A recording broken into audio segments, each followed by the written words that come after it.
Hello, I'm Robert Costa, and this is the Washington Week Extra, where we pick up online where we left off on the broadcast.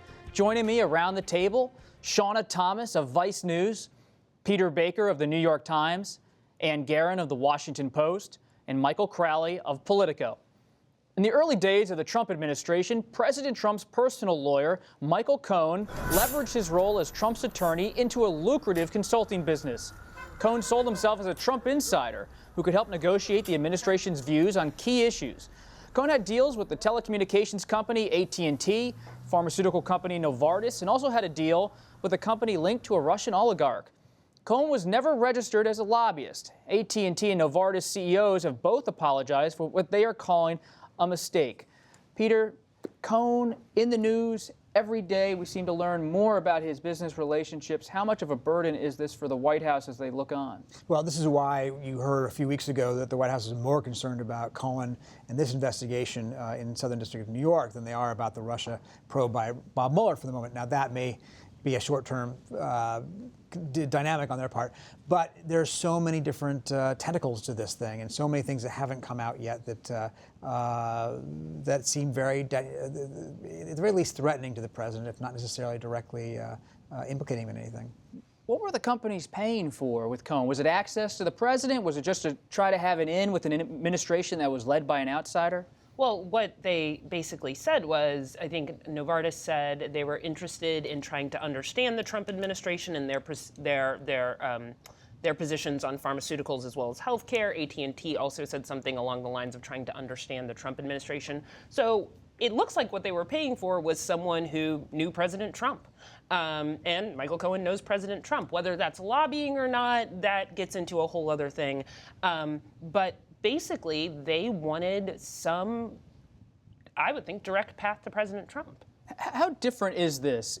Every administration has lobbyists trying to build relationships inside of the White House, inside of Congress. Is this run-of-the-mill lobbying, Michael, or is because of Cohen, his close relationship with the president, does it ring different? I think it rings different. I know that there's a debate about this, and there are some people who have been arguing that, look, let's not be naive about how Washington influence peddling works. But there's the close relationship with the president. There is the, let me say, the alleged criminality surrounding Michael Cohen, which has many tentacles to it. So it just makes everything associated with him, I think, feel a little different. There's also the fact that this money was coming into an account that was also used for the settlement with Stormy Daniels. Some of that money is linked to a prominent Russian oligarch. So, I was sort of calling it the Big Bang, that you had finally the Stormy Daniels storyline and the Russia storyline colliding, and you kind of start to imagine like there's a theory of everything in there. Maybe not, but I think that supercharges it also, and also brings in this new dynamic to the sort of Russia Stormy scandals, which is drain the swamp. What did that really mean when Donald Trump took office? And actually, there seem to be a lot of examples, sort of mini Cohens around Trump, people who were just having money pouring in because of their access to the president. So it's really bad on a lot of levels. I also thought it was kind of interesting that that we knew that Mueller's team had sort of given the Cohen investigation over to Rod Rosenstein, said maybe the Southern District of New York should do this and not us. And I think we all thought it was because it wasn't in his purview. But then with the documents that Michael Avenatti, who is Stormy Daniels' lawyer, released, we still found ourselves back to Russian oligarchs, which I found to be interesting just in that it seems like Mueller has tried to, Bob Mueller, the special counsel, is trying to sort of spread the wealth of the investigation in such a way. Well, it's also that's protection. Yeah, right? For the investigation in general. Right. So that was one of the things that sort of surprised me. I think they call that a dead hand, so that it lives on even if he gets fired. Yeah. Right. Well, but also, look, doesn't mean he's not being investigated by Mueller, right? Mueller investigates, finds Russia things he's interested in, finds other things along the way that are not directly related, passes those particular parts off to the Southern District of New York. Who has more resources than Mueller does. Exactly. Speaking of Mueller, does the president actually sit down with him, man? Rudy Giuliani is now his lead personal lawyer. They continue to kind of hedge on whether they're going to actually do an interview. My gut for a long time has been no. I mean, in the end, I don't see how he himself will think it's a good idea, and certainly almost all of his lawyers will tell him it's not a good idea. Another question there, though, is will Mueller accept some approximation of an interview? Or will he issue a subpoena? Or will he issue a subpoena? Well, and that's a very interesting thing. So the history on this is that Ken Starr issued a subpoena to Bill Clinton in the impeachment case of 1998. The Clinton people believed there was no way to fight it in court because the Nixon case made very clear that executive privilege didn't apply in their view. And so they negotiated with Starr to lift the subpoena and agree voluntarily to have testimony on conditions that they set. Only 4 hours in the White House, not at the courthouse, and so on. Trump's people are trying to say, no, we think we can challenge this in court. We think that a president cannot be subpoenaed and we can win all the way to the Supreme Court. That would be a big, big constitutional question. If Peter sounds like an expert in this, it's because he's actually written the book on it called The Breach, a great book about the whole Clinton impeachment process. Feeling deja vu here. Deja vu. I mean, but you remember the facts. Well, Peter wrote a book on impeachment and a book on Putin, and never did he imagine, I think, that one day they might be a third book. So true. I can't wait for the next one. Moving to Capitol Hill. Gina Haspel, President Trump's nominee to lead the Central Intelligence Agency, was on the Hill this week for confirmation hearings. A career CIA employee, Haspel has spent 33 years at the agency, most of that working on in intelligence and different operations around the world. Very little was known about her background, except the fact that she oversaw a detention facility in Thailand, where a high-level al-Qaeda suspect was famously waterboarded 3 times during her watch. While on the campaign trail, President Trump advocated, as you remember, waterboarding and the use of torture. And Haspel was asked during her testimony if she would restart the program. I want to be clear. Having served in that tumultuous time, I can offer you my personal commitment, clearly and without reservation, that under my leadership, on my watch, CIA will not restart a detention and interrogation program.